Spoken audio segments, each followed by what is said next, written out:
All right, today we are diving deep into something that's a real game changer in the world of sustainable finance, the EU taxonomy. Now, if you've ever looked at a so-called green investment and thought, wait a minute, is this for real or is it just slick marketing? Well, then this is for you. We are going to unpack this powerful new rulebook piece by piece.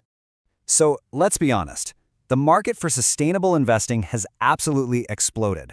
But this green rush has created a huge problem. It's kind of the Wild West out there with all these claims and labels, right? It makes it nearly impossible for anyone, whether you're an investor or a company, to tell what's genuinely helping the environment and what's just noise. So how do you cut through it all? Well, that noise has a name, and it's the exact problem the European Union decided it had to tackle head-on: greenwashing. And look, this isn't just some buzzword they throw around. This is the official definition right from the EU's own regulation. Greenwashing doesn't just mislead people. It poisons the well for the entire sustainable finance market. It actually slows down the flow of money to the projects that could genuinely help the planet. So, to fight all this confusion and, create a level playing field, the EU came up with a pretty brilliant solution: the EU taxonomy. The best way to think about it? It's a new rulebook, or even better, a dictionary for all things green. Okay, this right here is the absolute key to understanding the whole thing. The taxonomy is not a list of good companies. It's not a bestsellers list. It is a dictionary. It doesn't tell you which book to read, but it gives you crystal clear definitions of all the words inside. It's a classification system for economic activities, not companies. This is all about creating a common language so we're all on the same page. It's about clarity, not judgment.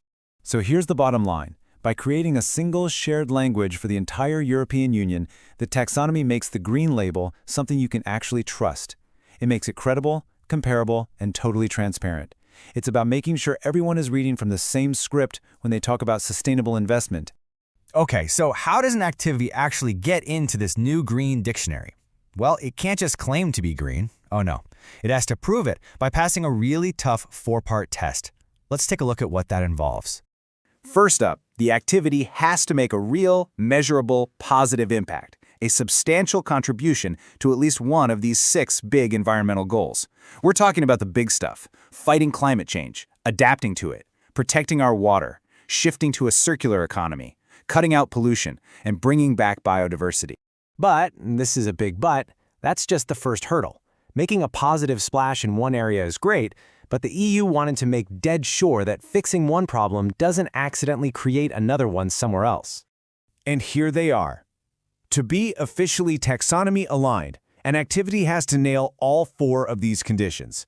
It's a whole package deal, a framework designed to make sure the sustainability is legit from every possible angle. All right, let's break this down. We've got substantial contribution, we know that one. Next is do no significant harm, which is just common sense, right? You can't build a solar farm if it's going to pollute the local river. Then there's minimum safeguards, which brings in the social side of things, making sure companies respect human rights and labor standards. And finally, the technical screening criteria. This is the real nitty-gritty stuff. We're talking hard science-based numbers, like specific emissions limits for a factory. So we know what it is, we know how it works, but the next big question is, who actually has to use this thing? Who does this apply to? This is where the taxonomy gets its teeth. It becomes really powerful because of mandatory disclosure.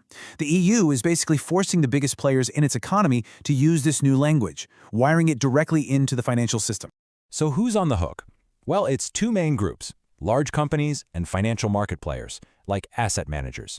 And they can't just talk a big game, they have to report the cold, hard numbers. We're talking about the exact percentage of their sales, their capital spending, and their operating costs that are aligned with the taxonomy. And hey, even if you're not one of the big dogs who has to do this, any company can report voluntarily to show investors they're the real deal. Now, this didn't all just happen overnight. The EU is rolling this out in phases, which is pretty smart. It started back in 2022. With companies just reporting which of their activities were eligible to be in the taxonomy. Now we're moving into full alignment reporting, where they have to prove they passed all 4 of those tests. This step-by-step approach gives the market time to adapt and get up to speed. So you might be thinking, why go through all this trouble? Why create such a detailed, complex system? Well, because the taxonomy is way more than just a reporting exercise. It's a key piece of a much, much bigger plan. It's one of the main engines for achieving the huge goals of the European Green Deal: That's the massive initiative to make Europe's entire economy sustainable. We're talking about slashing emissions, becoming climate neutral, and protecting nature. And to pull something like that off, you need to redirect unbelievable amounts of money. You know, this quote from the regulation itself just says it all. The goal is to reorient capital flows. That's the ultimate purpose. By creating a trusted, transparent, and science-based definition of green, the EU is building the financial plumbing to channel private investment towards a truly sustainable economy. So when you step back and look at it, the EU taxonomy is a monumental effort to bring clarity and trust to sustainable finance. But it all boils down to one massive question for the future, doesn't it?